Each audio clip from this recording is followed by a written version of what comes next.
Olá pessoal, estamos aqui para mais uma aula. Vamos falar hoje sobre o livro de Malaquias, o último livro, do Antigo Testamento, o fechamento ali de todo o período histórico do Antigo Testamento, onde entra um tempo interbíblico que nós chamamos, entre o Antigo e o Novo Testamento, de 400 anos, onde Deus se cala, onde Deus não fala mais nada, não inspira mais nenhum escrito, e onde não tem mais profetas ali, né? Malaquias é o último a profetizar. Depois dele virá então João Batista, como precursor da vinda do Messias e a chegada do tão aguardado nosso Senhor, Rei eterno, Messias Jesus Cristo. O livro tem o nome do seu profeta, quem escreve, o seu autor humano, que é Malaquias. Malaquias significa meu mensageiro ou mensageiro do Senhor, e a tradição judaica, não há muito escrito sobre ele na Bíblia, mas na tradição judaica identifica ele como um membro da grande sinagoga que reuniu e preservou os escritos da Bíblia. Mas isso é a tradição judaica, não há registros históricos mais sobre Malaquias. O período histórico de Malaquias se passa ali no século V a.C., provavelmente durante o tempo onde Neemias voltou para a Pérsia. Então nós temos ali o povo que voltou do exílio, reconstruíram o templo do Senhor.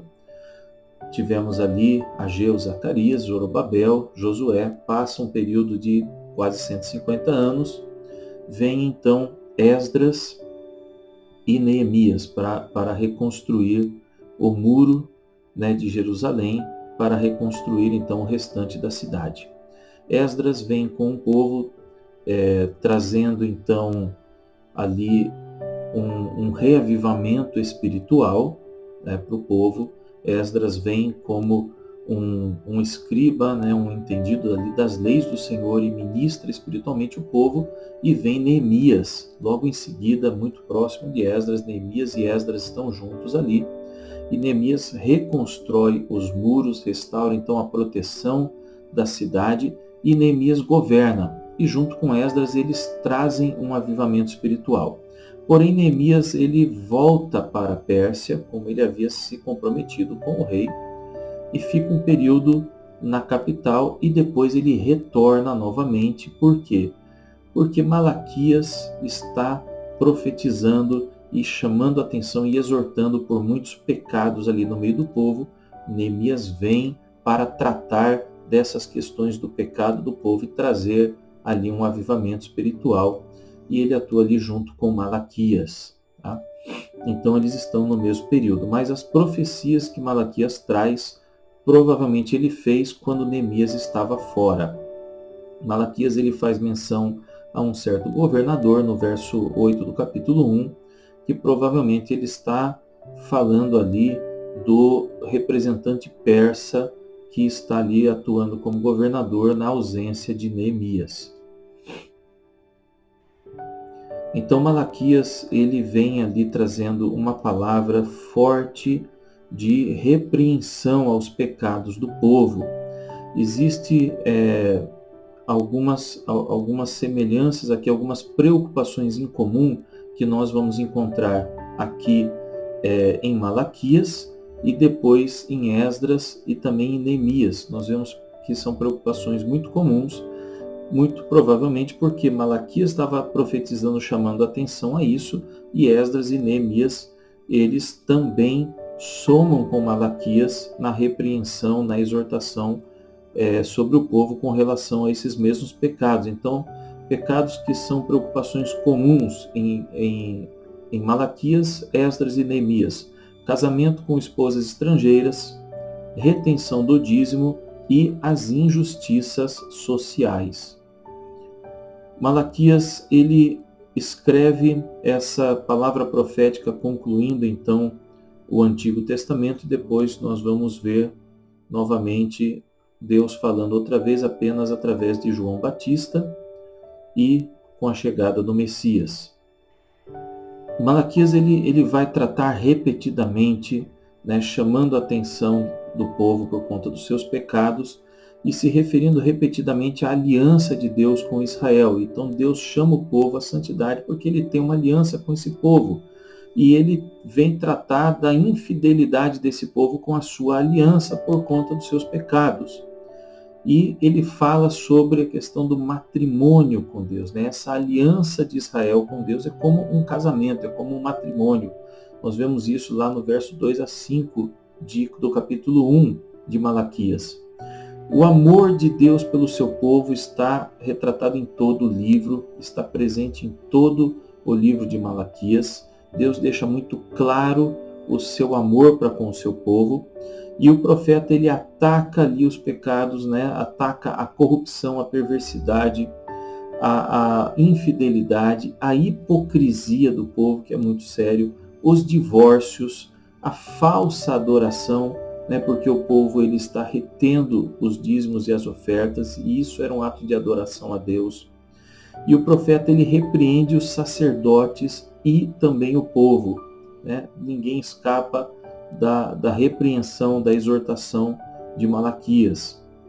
Ele é muito severo e ele lembra o povo da vinda do Senhor, né, a qual eles estão buscando. No capítulo 3, verso 1, isso fica muito claro. E ele lembra que essa vinda do Senhor traria castigo para purificar o povo e limpá-lo, através do juízo de Deus. No capítulo 3. O Senhor ele quer que o povo sirva a Ele, siga a Ele, não apenas exteriormente através das leis, mas de coração, né? E é isso que Deus então ele está exortando aqui e chamando a atenção com relação à hipocrisia. Nós podemos enumerar seis pecados que ficam muito claros aqui em Malaquias. Primeiro, eles rejeitam o amor de Deus, no capítulo 1, verso 2 e 5. Eles recusam dar a Deus a honra que lhe é devida, né, no capítulo 1, verso 6 e no capítulo 2, verso 9. Desprezam a fidelidade de Deus, no capítulo 2, verso 10 a 16. Eles redefinem a justiça de Deus. Eles não entendem a justiça de Deus. Capítulo 2, verso 17, 3, 6. Eles roubam de Deus por causa da retenção do dízimo. Capítulo 3, versos 6 a 12. Eles ultrajam a graça de Deus. No capítulo 3, verso 13 a 15. Né? Eles ultrajam a graça. Eles não respeitam a graça de Deus. Eles não dão a devida honra a Deus pela graça que Deus dá. Não reconhecem a graça de Deus. Então, 6 pecados muito sérios, né, que o profeta aqui enumera, chama a atenção de maneira muito específica. E em 3 momentos específicos, né, o profeta anuncia o castigo divino.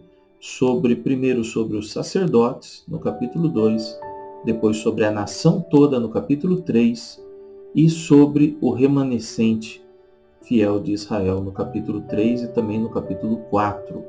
Então, em 3 momentos, o profeta anuncia o castigo de Deus que viria para purificar, para santificar o povo. Ele também fala da vinda de Cristo.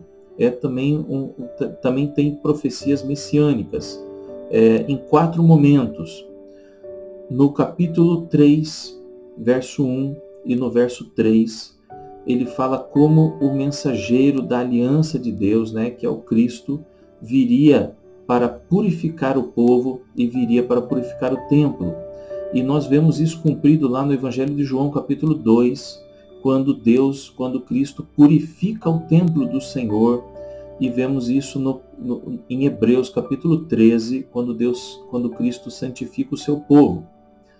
No capítulo 4 de Malaquias, ele fala que a vinda do Senhor traria julgamento. E Cristo traz julgamento. Em Apocalipse 20, né, no capítulo 20 de Apocalipse, verso 11 a 15, aqueles que não têm os seus nomes no livro da vida, que não foram salvos pelo Senhor, não receberam a Cristo, né, não receberam a Cristo como seu Senhor e seu Salvador, eles são lançados no lago de fogo. Então, o julgamento, Cristo trazendo julgamento, Messias trazendo julgamento. No capítulo 4, verso 2 de Malaquias, nós vemos Cristo como o sol da justiça e aquele que cura o seu povo. O Messias como o sol da justiça e como aquele que cura o povo. E em Mateus e também em Apocalipse nós vemos, nos evangelhos todos também, Cristo curando as multidões. E nós vemos em Apocalipse que todas as enfermidades serão eliminadas quando Cristo voltar na segunda vinda definitivamente. E entraremos no seu reino eterno. E Cristo como, o Messias como precursor, como o João Batista, aliás, como precursor da vinda do Senhor, anunciado ali por Malaquias, no capítulo 3, verso 1 e no capítulo 4, verso 5. E em Mateus, capítulo 11, João Batista é aquele que anuncia a volta do Senhor, que anuncia a primeira vinda do Messias, desculpem. Aí ele é o precursor, ele é aquela voz que clama no deserto. Alguns textos chaves aqui de Malaquias é o verso 2 do capítulo 1. Eu sempre amei vocês, diz o Senhor, mas vocês perguntam de que maneira nos amou. O povo ultrajando a graça do Senhor, dizendo para Deus como o Senhor nos amou. E Deus expressando o seu amor. Malaquias 1, 10 a 11 também é muito importante, quando Deus diz: quem dera um de vocês fechasse as portas do templo, para que não se acendesse em vão o fogo do meu altar. Não me agrado de vocês, diz o Senhor dos Exércitos. Não aceitarei suas ofertas. Contudo, meu nome é honrado de manhã até à noite por pessoas de outras nações. Em todo o mundo oferecem incenso e sacrifícios puros em minha honra, pois meu nome é grande entre as nações, diz o Senhor dos Exércitos. Então, Deus rejeitando a hipocrisia do povo, rejeitando o culto que eles oferecem hipocritamente, sem ser de coração, apenas externo. Deus requerendo uma adoração genuína, de coração, sincera, verdadeira. E o capítulo 3, verso 10, tragam todos os seus dízimos aos depósitos no templo, para que haja provisão em minha casa. Se o fizerem, diz o Senhor dos Exércitos, abrirei as janelas dos céus para vocês, derramarei tantas bênçãos que não haverá espaço para guardá-las. Sim, ponham-me à prova. É um verso muito conhecido, Deus dizendo que o povo, chamando o povo a adorá-lo através dos dízimos e das ofertas, e pedindo que eles o provassem se eles não os abençoaria, se eles agissem de coração de maneira correta. E encerrando, no capítulo 4, verso 6, vejam, eu lhes envio o profeta Elias antes da vinda do grande e terrível dia do Senhor.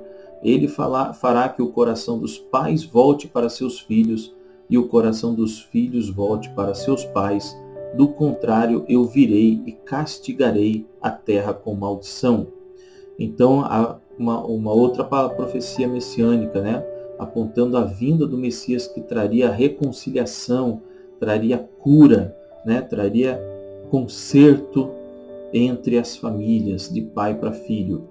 As doutrinas que nós tiramos aqui de Zacarias é a da aliança de Deus com Israel novamente, mas também a da infidelidade de Israel que permanece, e a doutrina da vinda do Senhor, da primeira e da segunda vinda do Senhor. O caráter de Deus que expresso aqui é do seu amor.